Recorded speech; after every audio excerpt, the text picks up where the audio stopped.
judicial. Okay?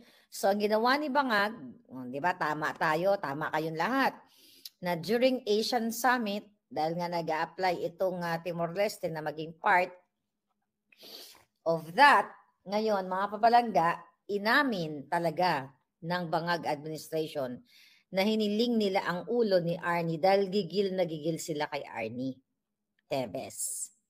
Ginawa ng mga abogado ni Arnie Teves, yan si Attorney Topacio, ang lahat ng legal revenue avenue, muntik na mag-revenue, okay? Or legal avenue o remedies, yung palang ibig ko sabihin, para dumaan sila sa tamang proseso dahil nga si Arnie Teves ay tinamnan, according to him, yung mga kaso na siya ay gumurgur ay hindi naman pa napapatunayan sa hukom. Ibig sabihin, inosente pa si Arnie Teves. Ang ginawa lang ng Bangag administration ay binugbog sa mainstream media na si Arnie Teves ay pinalabas nila na ito ay isang kriminal. Hindi pa po nalilitis si Arnie Teves sa kahit anong hukom. Pero pinalabas na nila na masamang tao si Arnie. Pero ang totoo, ang ginawa ni Bangag ay nilabag niya ang international law. I think nabanggit yan ni Attorney Topacio at ni Attorney Harry Roque. Malinaw na ito ay political persecution. Hindi nila, dahil nga may interest, itong si Horta, ipinagkanulo niya yung ulo ni Arnie Teves sa naglalaway na mga demonyo sa Pilipinas katulad ni Bangag at ni Liza Tanas. Dahil ang expose ko dyan sa inyo, kung natatandaan ninyo, kaya tinatarget yan si Arnie Teves dahil sa gambling business dyan sa Negros na ginustong kamkamin ng Bangag administration. Kaya gumawa sila ng mga iba't ibang krimen. Okay? Hanggang naibintang na ito kay Arnie, 'di ba? Yung mga nasa Bilibid, ang dami nun eh. 'Di ba? Yung mga may yung si alimutan na natin yung mga pangalan, nasa dami ng issue. Pero mga kabayan, malinaw sa sikat ng araw na talagang ang Bangag administration ay yung pattern ng ginagawa nilang pangingidnap, pangbabribe, pag-extract, 'di ba? Okay, simulan natin mga kababayan. May pattern eh. Bago pa umupo si Bangag Jr. at si Liza Tanas, meron na silang pinadukot, ulitin ko, na 2 minor de edad na anak ni Sheena at ni Francis Lloyd Tichua na ka-business partner ni Bangag at ni Liza Tanas, according to Sheena. At may mga ebidensya yan. Hindi pa umuupo si Bangag, nakipagsabuatan na siya kay Teddy Boy Locsin Jr., si Liza Tanas, di ba? At si Maria Lourdes Barcelon para dukutin ang 2 bata at ilayo sa kanilang ina na si Sheena. At itong si Sheena ay nakakuha ng asylum dito sa Belgium. Okay? Yan yung unang nangyari. Ano yung pangalawang nangyari? Sino yung pinakidnap? Okay, bago pa nila pinakidnap ang Pangulong Duterte, ako pinadala nila ng assassins. Okay, pero sunod na muna natin si si Pangulong Duterte kasi successfully nakidnap nila yung Pangulong Duterte. Lumabag din sila sa karapatang pantao ni Pangulong Duterte. Nakita niyo po yan.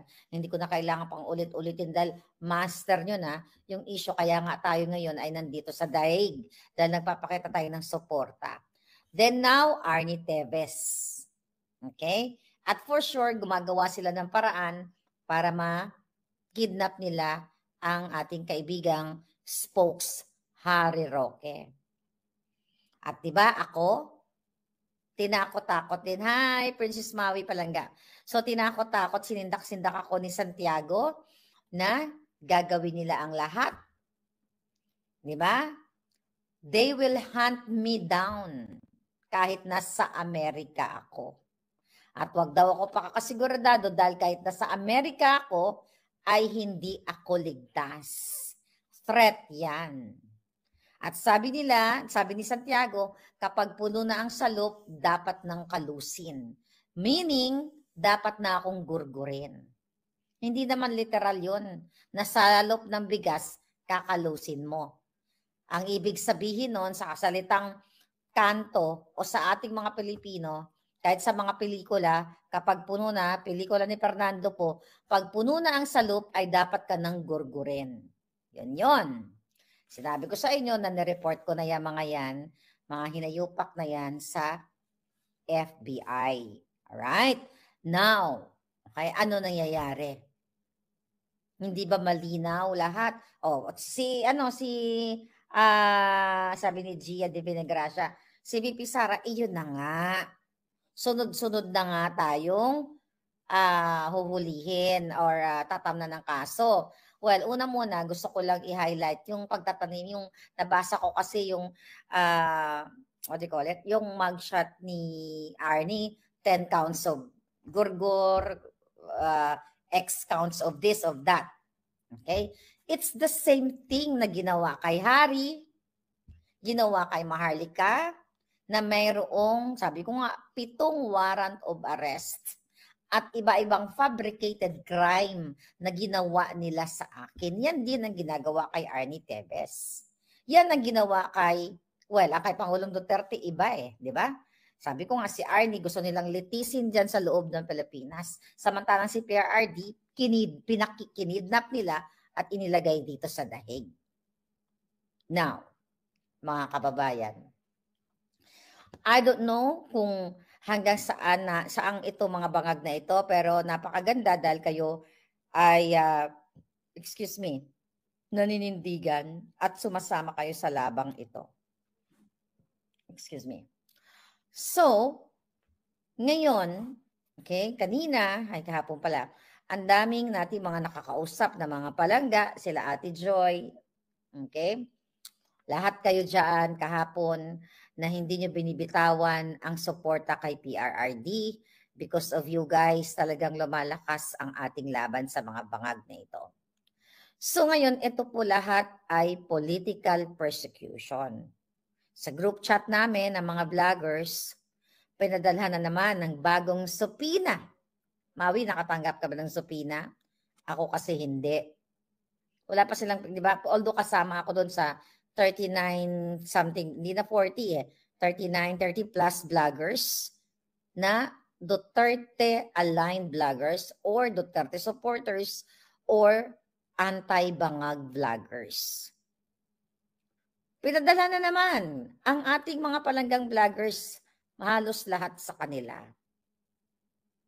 Ngayon, sabi ni Eddie, mag-ingat ka, baka kidnapin ka ni Liza Tanas. Ang challenge kasi sa mga buwaka ng inang bangag na gobyernong ito, di ba? Si Julul Santiago, may ipinalabas siya na fake news. Natitignan nila ang anggulo daw sa akin na tax evasion. Di ba may ganon sila? Bobo nga, tax evasion. Excuse me. Diba? Paano ako magbabayad ng tax sa Pilipinas? Kung unang-una, mga kapalang, yes, Evelyn, si Percy Lapid Ginorgor, alam nyo na yan. Okay? Wala po akong responsibilidad o obligasyon na magbayad ng tax sa Pilipinas. Unang-una, mga kababayan, ang aking tirahan ay nasa Amerika na. Ever since nung ako ay dumating ng Amerika, dito na po ako nagbabayad ng taxes ko. So, ganyan ka sinungaling. Ginagawa kayong tanga ng bangag administration. The same thing na ginagawa kayong sinungaling ni Remulla nung nagpakalat siya ng fake news na sinasabi niya na si Attorney Harry Roque ay may 2 o 3 passport na valid. Mga kababayan, ang hilig talaga magpakalat ng fake news ni Lisa Tanas through Remulla. Bakit kamo? Isang click lang po yan sa immigration kung sila ay nag-usap. Isang tawag lang yan sa immigration. The fact na itong si Remulla ay under niya yung under supervision, under sa kanya ang immigration. Ano ba naman sana, bago siya pumutak, yung buwaka ng Genemis na yan, na sana kunin na ng lupa, hello, pakicheck nga yung ano ni Harry dyan. Pero gusto nilang magpakalat ng kasinungalingan para kutsain, i-ridicule, o paniwalain kayo na si Harry Roque ay masamang tao kasi meron 3 passport. And now, ang immigration kinonfirm na isa lang ang pasaporte ni Harry Roque. Sino ngayon ang fake news? Ito'y gusto kayong bilugin, mga kababayan.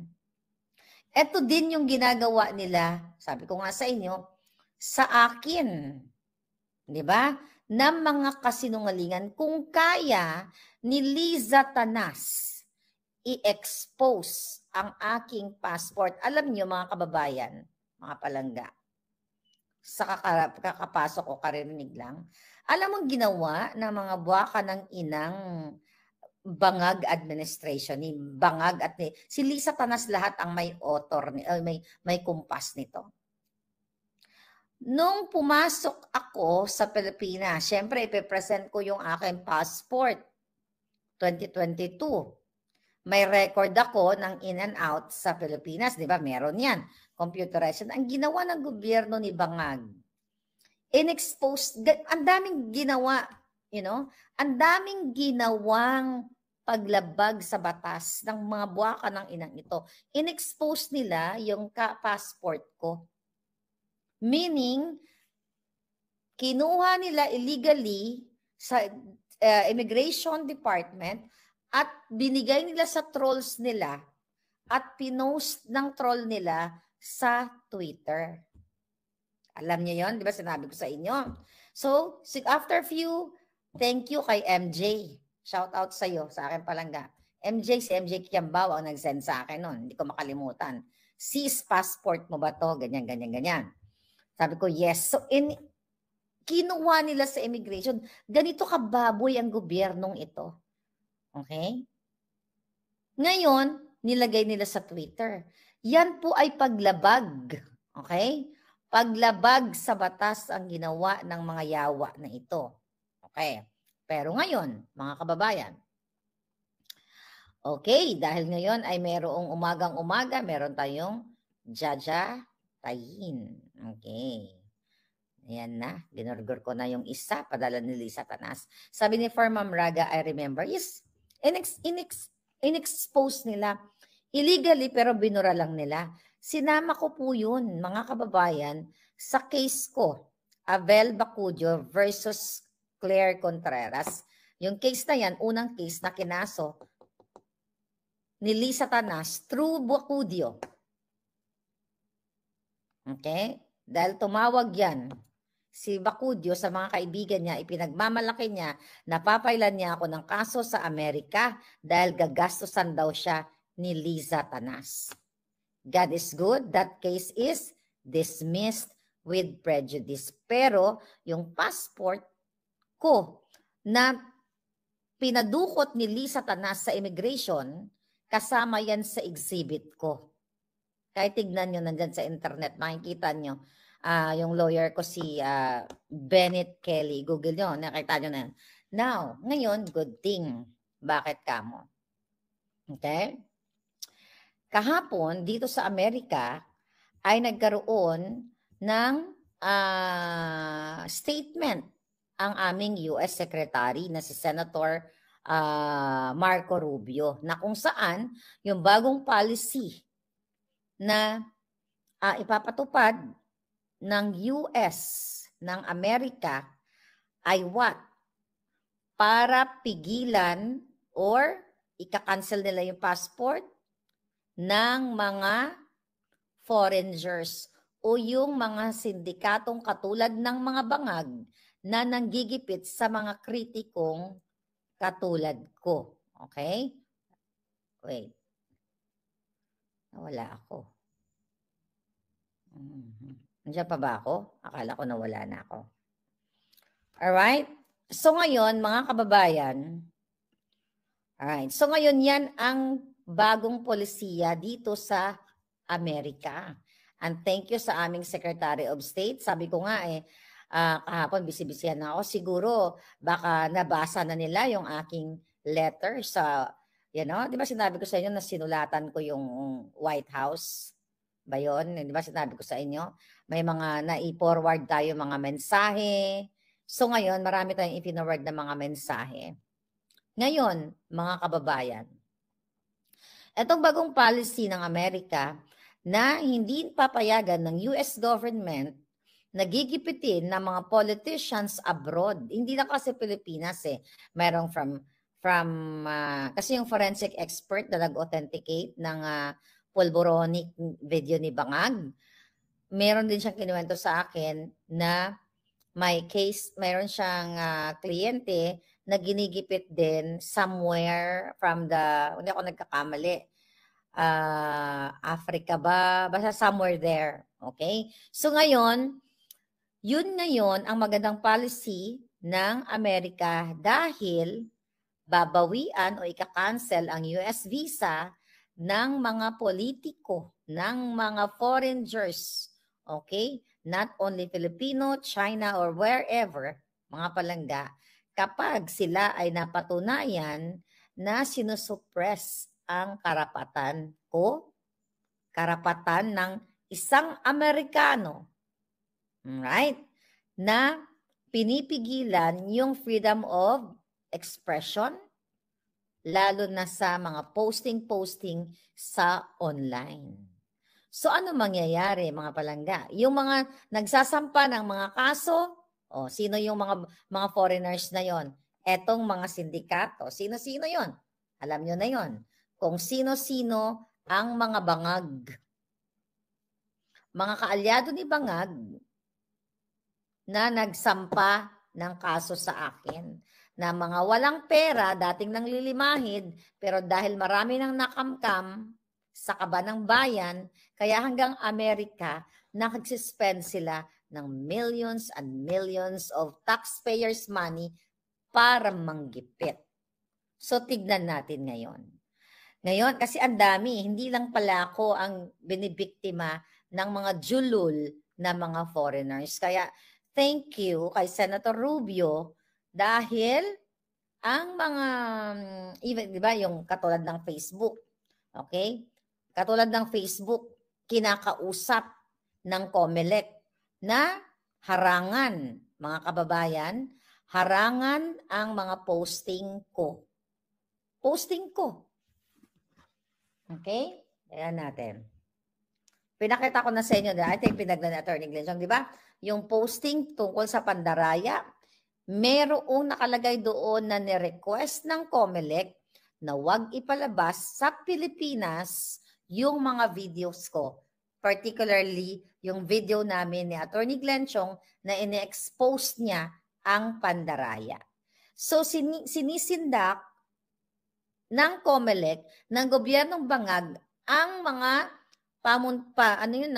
yung mga opisina ng Facebook. Dinidiktahan nila para isuppress, stapler ang aming mga bibig. It's like para na kaming ginurgur. Diba? Para na kaming ginurgur. Yan po ang bagong polisiya ngayon na tinututukan ng US government. Kasi taas ang level ng protection ng freedom of speech dito sa Amerika. So ang ginagawa ngayon, dahil si Liza Tanas ay dating paralegal, hindi naman niya nag-abogada dito. Yung sinasabi niyang very New York siya. Very New Yorker. Siya po ay pusali sa New York. Very ghetto. Di ba? Pag nagsalita, di ba? Oh man, pang ghetto yan. Pang pusali, yung mga ganyang terminology, lalo na kung ikaw ay orangutang na nakatulad niya. Maintindihan mo pa kung ang nagsasalita ng oh man. Di ba? Doon sa interview niya kay Taerna, kung ito ay mga 18 anyos, 16 anyos, yung mga, mga terminology, mga ganyan. Pero yung katulad ni Lisa na malapit ng lamunin ng lupa, yan ay what? Mga kababayan, okay? Yan ay isang kadugyutan. Ngayon, okay. Ano ang, ano tawag dito? Ano ang magandang balita doon? So, katulad ng ginawa ni Lolo Trump para isanction ang mga ICC mga tiwali. ICC, what do you call it? Officials. Di ba? Sinanction ang kanilang mga properties sa Amerika. Recent lang yan. So, dito naman sa bago, kaya this is really exciting. Yung mga demonyong mga sindikato, katulad ni Lisa Tanas at lahat ng mga kasabwat nila, baka ito ang magiging kapalaran. Kasi alam nyo naman na ang pera ninyo, pera ng bayan, ang karamihan sa kanila ay binili ng bahay dito sa Amerika. Ngayon, ito ang hamon ko sa lahat ng mga palangga ko na may alam na mga kabarkada ni Bangag. Ngayon na mga nakaupo na kung sila ba ay may nabili ng bahay dito, mag-send kayo ng ebidensya sa akin. Andyan ang email natin. Okay? Maharlika, ano ba ang email natin? Maharlika Network, okay, at protonmail.com at Balitang Maharlika. Kasi kung ito ay kasama sa mga listahan na mga nanggigipit sa akin, ay subukan natin, di ba? Baka sanction lahat ng mga hinayupak na ito. Dahil talagang hanggang dito ginagamit ni Liza Tanas, ni Bangag Jr., ang milyon-milyong pera ninyo para gipitin lang si Maharlika. Okay? Ang sinasabi ni Rubio, mga kababayan, na kailangan protektahan ang what? Ang freedom of speech ng mga Amerikano, okay, sa social media o sa digital space. Dapat hindi pwedeng itong mga ma-impluwensang sindikato ay makakapanggipit, makakapangharas sa Amerika. At hindi yan papayagan sa panahon ni Trump at ni Rubio. Ang sinasabi ni Rubio, kung sino man ang mga kritiko na ito like me na nagsasalita laban sa mga katiwalian, let's say ng mga bangag, administration. So, ibig sabihin, hindi nila pwedeng gawin ang ginagawa nila ngayon. Although sa case ko ay nilalabanan ko sila. Diba? Alam nyo yan. Nilalabanan ko sila. Ngayon, kailangan protektahan ng gobyerno ng Amerika ang kanilang taong bayan. Ipagtatanggol ng gobyerno ng Amerika ang katulad ni Maharlika. Ngayon, ang sinasabi, even yung mga kritisismo namin na based sa Amerika, kami ay based sa Amerika, yung mga kritisismo na ginagawa natin, di ba? Well, I think sa US lang ang pinag-uusapan natin, na hinaharas tayo ng mga politikong ito. Ito yung statement ni Rubio ay talagang ito ay intended para sa mga vloggers like me. Kasi ito ay legal harassment. Itong tawag dito, legal harassment, ginagamit ang pera ng bayan, gagamit si Lisa Tanas ng proxy, kukuha ng mga abogado, di ba? Na mamahalin, for your information, mga palangga, ang retainers fee dito, okay, ng mga abogado sa Amerika, ay nagre-range siya 15 to 20,000 US dollars. Okay? 20,000, maybe more than that, depende. So kung 4 na kaso ang kinaso ni Liza Tanas, ilan ang ginastos niya? Maybe more than that sa retainer's fee pa lang. So that's, magbigyan na lang tayo ng, ito estimate lang. $80,000 US dollars. Okay? Sa mga binanggit kong kanilang pagnanakaw o involvement ng pagnanakaw ng mga yawa. So ngayon, mga kababayan, ito, i-add nyo,